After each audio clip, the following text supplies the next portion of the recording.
예수 닮기 5번째 시간입니다. 빛 가운데 거하기. 이 현대에는요, 세례를 받기 위해서 보통 4주 정도의 세례자 교육을 받습니다. 그렇지만 기독교 역사를 돌아보면 이 초대교회 시절에는요, 약 3년 정도 교육을 받고 나서야 세례를 받을 수 있었습니다. 3년 동안 어떤 교육을 했을까요? 이 두 가지 정도의 초점이 있습니다. 첫째는요, 삼위일체 하나님은 누구신가에 대한 교육이에요.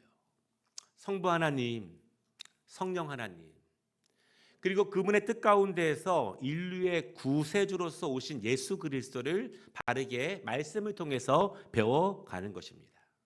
그리고 말씀에서 가르치고 있는 하나님을 내 영을 통해서, 내 삶을 통해서 만나고 경험하는 거예요. 이 기독교 신앙이 하나님에 대한 신앙이라면 이 삼위일체 하나님을 모르면 바른 신앙을 갖는 것이 굉장히 어렵습니다. 균형 잡힌 말씀을 통한 삼위 하나님에 대한 바른 신앙, 바른 배움을 통해서 바른 삶의 이루음을 우리가 경험해 나아갈 수 있어요. 두 번째, 이 교육 과정은 자기 자신에 대한 이해를 말씀을 통해서 배우는 것입니다. 인간은 어떻게 구성되어 있는가? 인간은 어디에서 왔는가? 인간은 왜 죄인인가? 죄인인 인간이 만들어내는 세상은 어떤 세상인가? 인간은 어떻게 살아야 하는가? 인간은 나중에 어디로 가는가? 인간은 구원받을 수 있는가? 누가 인간을 구할 수 있는가? 어떻게 내가 구원받을 수 있는가? 인간에 대해서 배울 것이 참 많습니다. 핵심은 자기 자신이 누구인지를 말씀을 통해서 제대로 배우고 바르게 고백하는 것이 너무너무 중요해요. 내가 어떤 존재인지를 모르면 하나님 앞에 바른 은혜를 구하기 어려워요. 나를 알지 못하면서 하나님을 아는 것은 굉장히 불가능해집니다. 그래서 성경을 통해서 내가 누구인지, 인간이 누구인지 나 자신을 바로 아는 데에 많은 시간을 할애해서 말씀을 배우는 것입니다. 그리고 말씀과 함께 성령님과의 교제를 통해서 자기 자신을 영으로, 육으로, 삶으로 알아가는 것입니다. 오늘 우리가 함께 읽은 말씀을 보면요, 요한 사도는 빛으로 오신 예수님을 소개하고 있습니다. 세상은 어두웠습니다. 그래서 빛이 필요해요. 그래서 예수님께서는 세상을 밝히시기 위해서 빛으로 이 땅에 오셨습니다. 그것을 요한이 선언하고 있습니다. 요한이 말하고 있는 어두워진 이 세상, 그 세상은 어떤 세상일까요? 첫째는요, 예나 지금이나 사람들이 살아가고 있는, 우리가 살아가고 있는 그 세상을 의미합니다. 죄로 물들어 버린 이 세상, 하나님의 은혜가 없으면 살아갈 수 없는 이 세상, 하나님이 만드신 아름다운 세상을 사람들의 죄로 인해서, 나의 죄로 인해서 어두워져 가고 있는 그 세상, 그 어두운 세상 가운데 주님이 빛으로 오셨어요. 두 번째는요, 당시의 이스라엘 자체가 굉장히 어두웠습니다. 그들은 하나님을 믿었죠. 그들은 율법을 열심히 행했습니다. 그런데도 요한은요, 이스라엘을 어두운 세상이라고 말하고 있습니다. 왜냐하면 그들은 하나님의 아들인 예수님 메시아를 알아보지 못했습니다. 깨닫지 못했기 때문에 영접하지 못했습니다. 열심 있는 오래된 종교적인 행위는 있었지만 예수님을 나의 구세주로 모시지 못하면, 영접하지 못하면 그 믿음은 절대적으로 죽은 믿음이에요. 예수 없는 신앙생활이 난무하게 됩니다. 그 세상을 요한은 바로 어두운 세상이다, 그렇게 말해요. 예수가 안 계시니, 예수가 중심되지 않으니 그 인생은, 그 세상은 어두운 세상입니다. 우리는 예수를 닮아가기를 원합니다. 예수를 닮아간다는 것이 무엇일까요? 그것은 이제 예수의 빛이 내 안에 점점 들어온다는 것입니다. 내가 그 빛을 받고 있다는 것입니다. 그래서 그 빛으로 인해서 내가 점점 밝아지는 것이 예수를 닮아간다는 것입니다. 그럼 여러분, 예수로 인해서 내가 어떻게 밝아질 수 있을까요? 그리고 내가 예수의 빛으로 밝아진다는 것은 어떤 의미일까요? 첫 번째 말씀은요, 내 안에 어두움을 인정하라. 내 안에 있는 어두움을 인정하라. 미국의 유명한 여성 작가 중에 크리스티 테이트라고 하는 작가가 있습니다. 우리나라에도요, 이 지나친 고백이라고는 회고록을 통해서 굉장히 유명한 전 세계적인 작가입니다. 그녀는요, 이 사람들의 정신 건강, 그리고 감정, 내면, 영적인 글을 많이 써서 굉장히 유명하고 강연도 많이 합니다. 그런데 그녀가요, 어느 순간부터 깊은 우울증에 빠졌습니다.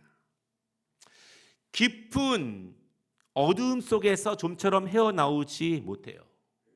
자기 자신이 그 분야의 전문가이고 스스로 많은 그런 사람들을 도왔던 사람이지만 정작 자기 자신에게 그런 문제가 발생했을 때 스스로는 해결할 수가 없었습니다. 그녀가요, 이 내면 치료에 유명한 로젠 박사가 이끄는 치료 그룹에 들어가게 됩니다. 그리고 그 치료 그룹에서 7년 동안 치료를 받으면서 나중에 또 그 경험한 것들을 책으로 쓰기도 했어요. 이 로젠 박사라는 분은요, 이러한 깊은 어두움과 내면의 상처와 아픔 가운데 있는 많은 사람들을 함께 치료합니다. 그런데 그것만의 특별한 치료 방법이 있는 것은 아니에요. 그러나 그 안에 있는 단 한 가지의 굉장히 중요한 규칙이 있습니다. 그것은 철저하게 자기 자신을 솔직히 고백하는 것입니다. 멋지게 말하지 않고 꾸미지 말고 가리지 말고 솔직하게 정직하게 자기 자신에 대해서 말하는 규칙이에요. 물론 처음에는 모두 다 쉽지 않았습니다. 사람들이 자신을 가리고 꾸미고 아닌 척 말을 하고 똑똑한 척 자기 자신에게 솔직하지 못하죠. 그런데 이 모임은 7년 동안이나 지속됩니다. 그러면서 그 관계 속에서 사람들은 점점 이 규칙을 따라가기 시작해요. 자기 자신을 드러내기 시작합니다. 솔직하게 드러내기 시작하니 이제는 자기 내면에 있는 삶에 있는 어두움이 무엇인지를 깨닫게 됩니다. 그리고 깨닫게 된 것들을 솔직하게 다른 사람 앞에 고백하는 거예요. 그런데 이 로젠 박사가요, 이 모든 치료의 과정을 한마디로 이렇게 말해요. 당신에게 필요한 것은 치료가 아니라 증인입니다.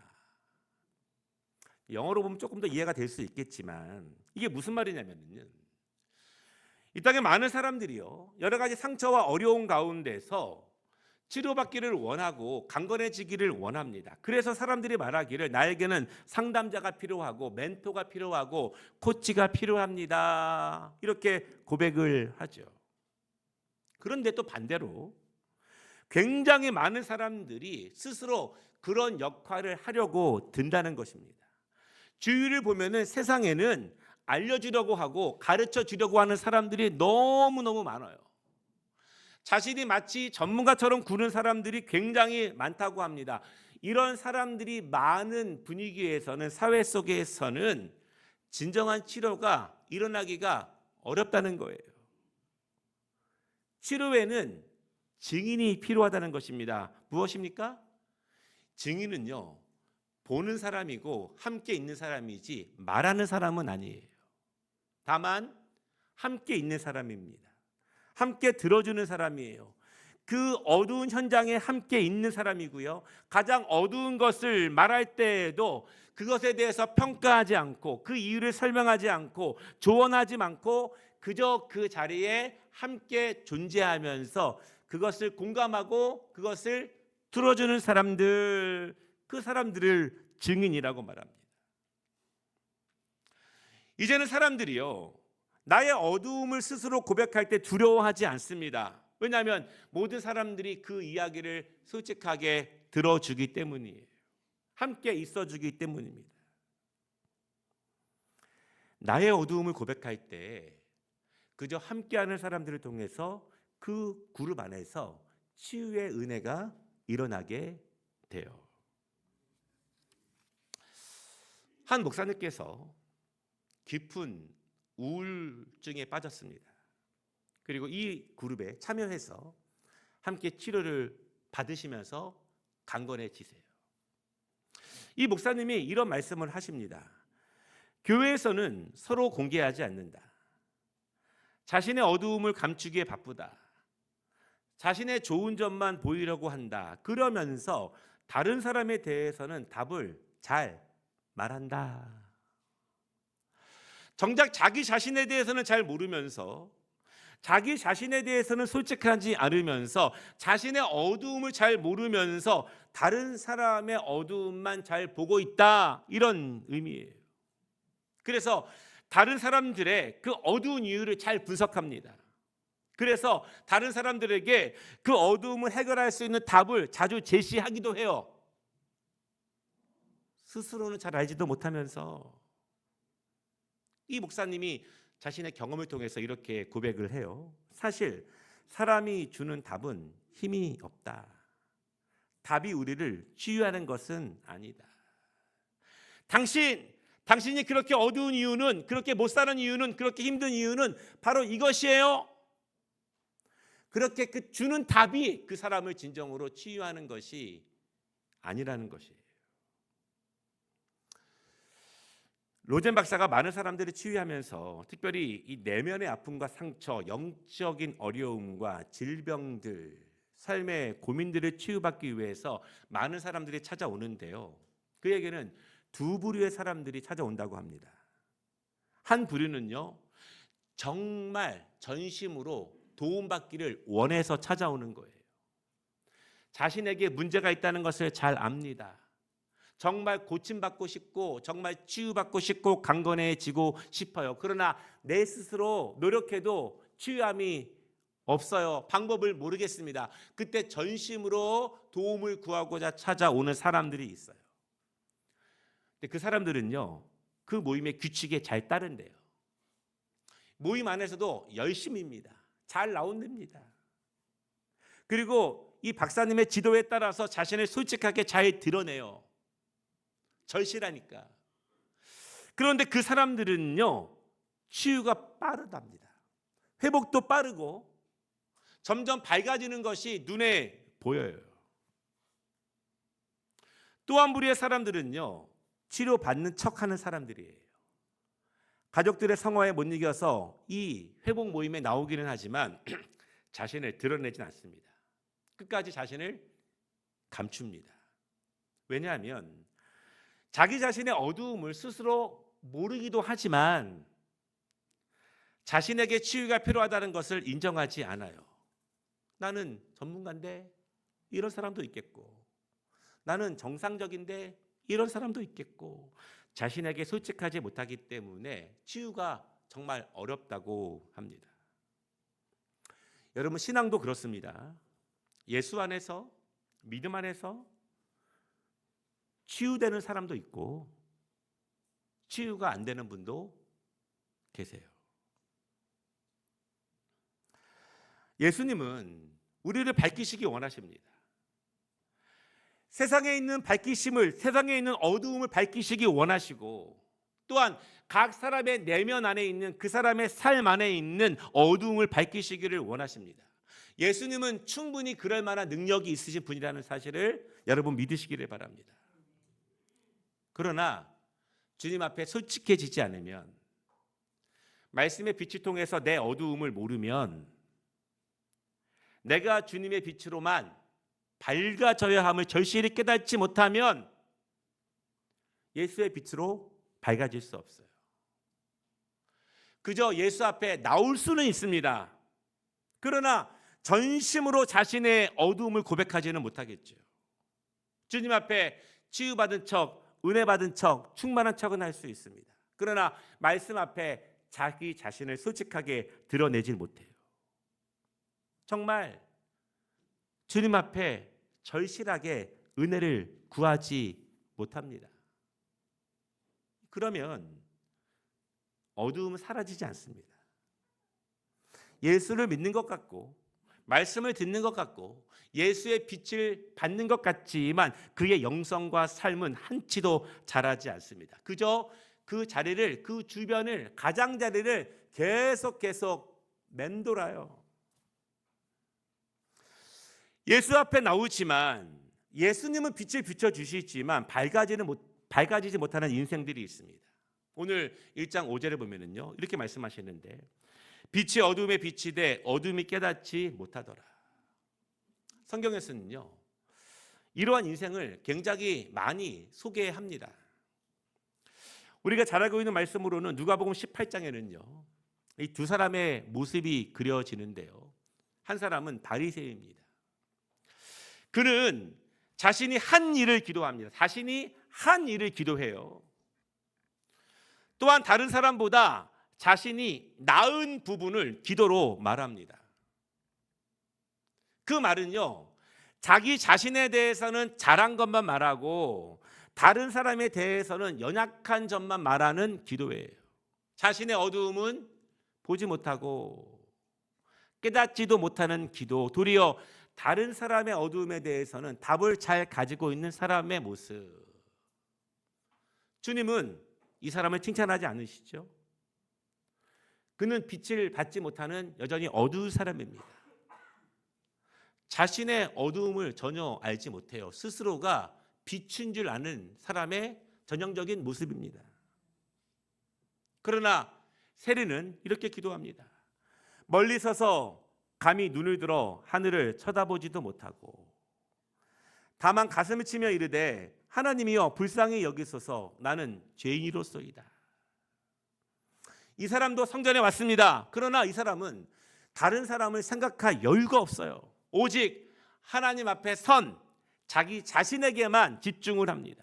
하나님의 존전에서 자신이 얼마나 연약한 죄인 줄을 알아요. 그래서 자신의 어두움을 솔직하게 고백합니다. 주여 저를 불쌍히 여기소서. 주님의 빛으로 나를 밝혀 주시옵소서. 간절히 기도하고 있는 이 세리의 모습.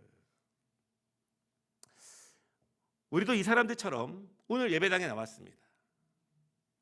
우리가 예배당에 나와서 빛이신 예수님으로부터 빛을 받는다.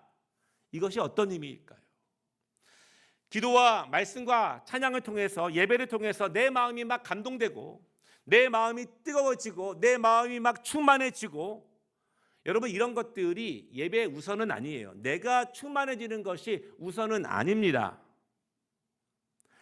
하나님께서 말씀 되신 예수님의 빛을 통해서 나의 어두움을 비춰주실 때, 그때 감추어졌던 나의 어두움이 말씀의 빛을 통해서 드러나는 것이 우선이에요. 그럼 어떻게 됩니까? 그러면 부끄러워집니다. 말씀 앞에 나의 연약함이 먼저 드러나기 때문입니다. 드러나면 주님의 은혜를 사모하게 됩니다. 나를 치유해 주시기를 원하게 되고 나를 충만케 해 주시기를 간절히 기도하게 돼요. 예수님 앞에 나왔던 수많은 사람들이 얼마나 절실하게 간절하게 은혜를 구하며 나왔습니까? 우리가 나를 불쌍히 여겨주심을 바랄 때 주님은 그 영혼에게 은혜를 베풀어 주십니다. 그것이 은혜를 받는 거예요. 나의 어두움을 고백하고 예수님의 빛으로 비춰주시기를 간절히 간구할 때 밝혀주십니다. 그것이 내가 충만해지는 것입니다. 내가 예배를 통해서 은혜를 받는다는 것은 그저 어제의 내 모습 위에 은혜를 얹어놓는 것이 아니에요. 말씀을 깨닫나? 어제 나의 어두움을 말씀의 빛으로 제거해낼 때 그 자리를 새롭게 차지하는 것이 은혜입니다. 어둠이 차지하던 자리, 그 자리에 말씀이 차지하는 것이 은혜예요. 말씀이 중심이 되는 것입니다. 그때 말씀의 빛으로 내가 채워지고 내가 밝아질 수 있어요. 사랑하는 여러분, 주님이 말씀으로 비춰주실 때 우리의 어두움을 드러내시기를 바랍니다. 그리고 그 자리를 말씀으로 채우시기를 주님의 이름으로 축복합니다. 두 번째 말씀은요, 어두움을 드러내야 밝아진다. 야고보 사도는요, 초대교회 성도들에게 어떤 질병에 대해서는 이렇게 치유될 수 있다고 가르치고 있습니다. 그러므로 너희 죄를 서로 고백하며 병이 낫기를 위하여 서로 기도하라. 의인의 간구는 역사하는 힘이 큼이라. 우리의 죄를 고백하는 것이 치유함으로 나아가는 중요한 통로가 된다는 말씀이에요.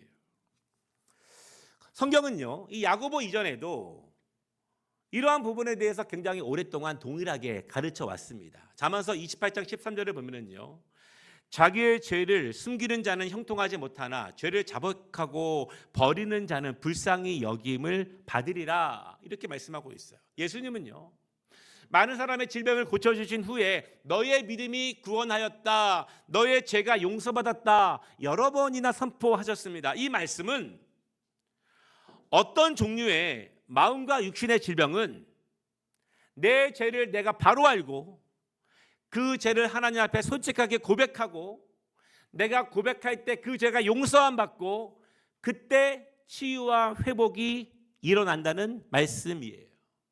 그래서 예수님의 형제이자 예루살렘 교회 감독이었던 야고보는요, 초대교회 성도들에게 이렇게 말하는 것입니다.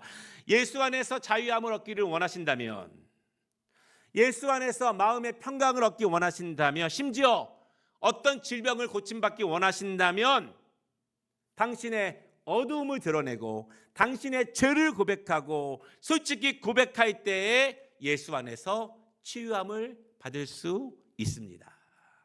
아멘. 우리가 천주교 신앙에 대해서 많은 부분을 비판하지만 이 천주교 성도들이요, 마음으로만 회개하는 것이 아니라 사제들 앞에서 자신의 죄를 솔직하게 고백하는 고해 성사가 있죠. 물론 개신교에서는 그것을 받아들이지 않지만 그 솔직한 고백의 모습에 대해서는 우리가 생각해 볼 여지가 있어요. 우리는요, 자신의 어두움을, 내 죄를 개신교의 사제인 목사자들에게 직접 고백하지 않아도 됩니다. 그런데 이렇게 고백하는 훈련이 안 돼 있고 고백하는 것이 무디고 더디다 보니 스스로도 솔직하지 못하고 하나님 앞에도 솔직하지 못하는 것들이 너무나 많이 자리 잡게 된다는 것입니다. 그러면 막연하게 회개 기도를 하게 돼요. 둘이 뭉실하게 기도하게 되고 한 번에 뭉쳐서 회개 기도를 합니다. 이런 거예요. 하나님, 알고 지은 죄, 모르고 지은 죄 다 용서해 주세요. 둘이 뭉실.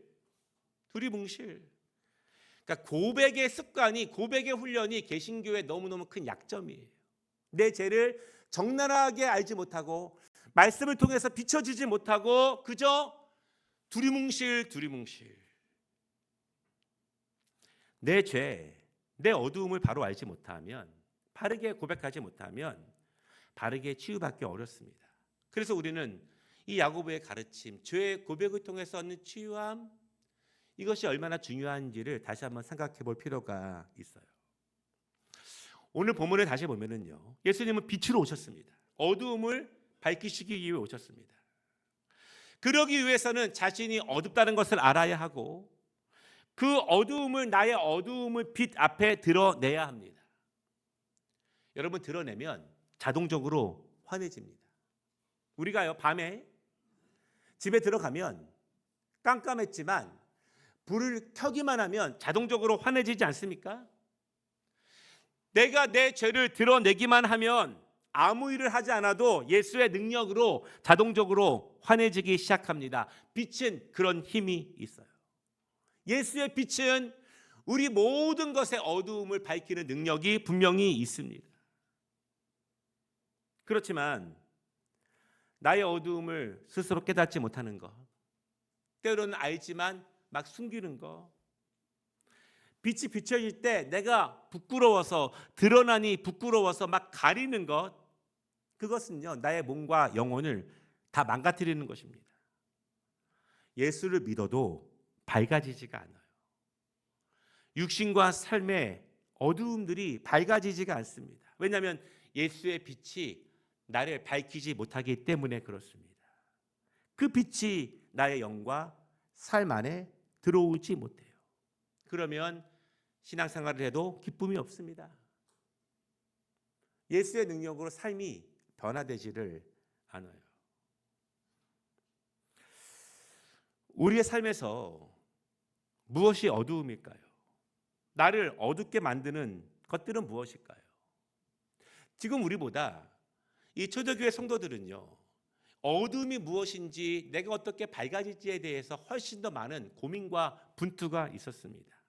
바울은요, 초대교회 성도들에게 우리를 어둡게 하는 것에 대해서 강하게 이야기하고 있는데, 특별히 로마서 1장부터 쭉 그 말씀이 나오게 됩니다. 1장 28절을 소개하면, 그들이 마음에 하나님 두기를 싫어하며 하나님께서 그들을 그 상실한 마음대로 내버려 두사, 내버려 두시니 합당하지 못한 일을 하게 하셨으니, 이렇게 말씀하고 있고요. 그 내버려둔 결과로 합당하지 못한 일들을 계속 이어서 말하고 있습니다. 바울은요, 그리스도인들을 어렵게 하고 있는 세 가지의 종류의 일에 대해서 말하고 있는데, 첫째는요, 하나님을 마음에 두기를 싫어하는 어두움을 말합니다. 어두워질 때 가장 먼저 나타나는 현상입니다. 예배에서 멀어지고 예배당에서 멀어집니다. 예배는 내 영혼을 채우는 시간이에요. 말씀에서 멀어집니다. 영적인 활동이 중단되거나 쉬엄쉬엄 이루어집니다. 그것을 퐁당퐁당 신앙이라고 말하죠. 어떤 분들은 퐁당퐁당이 아니라 퐁당당당당당 퐁당, 이런 분도 계실 거예요. 그러면 여러분, 채워지는 것이 아니라 메마르기 더 바빠요. 하나님으로부터 멀어지는 신앙. 두 번째, 우리를 어둡게 하는 것은요, 내 마음을 상한 것들이 주관하게 합니다. 바울은 로마서 1장에서요 그 예를 드는데요, 악의, 비방, 시기, 악독, 자랑, 자비 없는 마음 등을 말하고 있어요. 어떤 분은 이렇게 말할 수 있습니다. 목사님, 그러나 그런 마음들이 내 안에 가득 차 있는 것은 아닙니다. 그러나 그 상한 것들이요, 나를 강하게 주관할 때가 있습니다. 어떤 일이 벌어지고 어떤 상황이 벌어졌을 때 그것이 강하게 역사해서 나의 언어를 조종합니다. 나의 태도와 행동을 조정해서 결정할 때가 있습니다. 점점 그 상한 것들이, 서운한 것들이, 불편한 것들이 내 마음을 어둡게 하고 있어요. 그것들이 바울은 우리를 어둡게 하는 것이라고 말하고 있습니다. 세 번째는요, 더 나아가서 악한 행동들이 나를 어둡게 합니다. 바울은요, 초대교회에서 실제로 일어나는 일들을 말하고 있어요. 불의한 일, 추악한 일, 불법적인 일, 심지어 살인까지 일어난다고 바울이 말하고 있습니다. 그런데 이런 악한 일들의 시작은 작은 것들입니다. 바울이 말하기를 수근수근 거리는 것, 비방하고 분당 짓는 것, 비판하고 분열을 일으키는 사람들. 여러분, 우리 안에 이런 마음들이 있을 수가 있죠. 그러나 말씀의 빛을 통해서 드러내고 말씀으로 그것을 통제하지 않으면, 비워내지 않으면 그것들이 나를 주관하게 됩니다. 그런 사람들을 어둡게 하고 그런 사람들을 하나님으로부터 멀어지게 하는 것입니다. 여기서 핵심은요, 모든 시작은 하나님을 마음에 두기에 싫어하는 것으로부터 출발한다는 것. 왜냐하면 죄는 하나님으로부터 멀어지는 것으로 시작하게 되고, 하나님 말씀으로부터 멀어지는 것으로부터 시작하게 되고, 예배로부터 멀어지는 것으로 시작하기 때문에 그렇습니다. 그러면 반대로 우리는 어두움이 있지만 내 안에 어떻게 빛을 받아들일 수 있을까? 빛을 받아들이기 위해서, 환해지기 위해서 우리가 할 수 있는 것은 무엇인가? 그것은 반대로 하나님을 나의 마음에 모시는 것입니다. 하나님을 나의 중심에 모시는 거예요. 나의 우선순위에 모시는 것입니다. 예배를 나의 우선순위에 모시는 거예요. 말씀을 마치겠습니다. 빛 가운데 나오는 것이 처음에는요, 지독하게 두렵습니다. 왜냐하면 나의 어두움들, 내가 숨겨놓았던 어두움들이 다 드러나기 때문입니다. 그러나 빛 가운데로 나오면 말할 수 없는 자유함을 경험하게 합니다. 주님이 밝혀주시기 때문이에요. 밝혀주시면 내가 환해지고요, 내가 따뜻해집니다. 예수님을 닮아간다는 그런 것입니다. 내 안에 있는 어두움들이 사라지게 되고 그 자리를 빛이 차지하는 거예요. 그 빛이 나를 따뜻하게 합니다. 따뜻해지면서 치유가 일어나고 강건함이 일어납니다. 따뜻해지면서 생명이 자라나게 되고 열매가 맺혀집니다. 사랑하는 여러분, 어제 어두움을 오늘 말씀의 빛을 통해서 드러내시기를 바랍니다.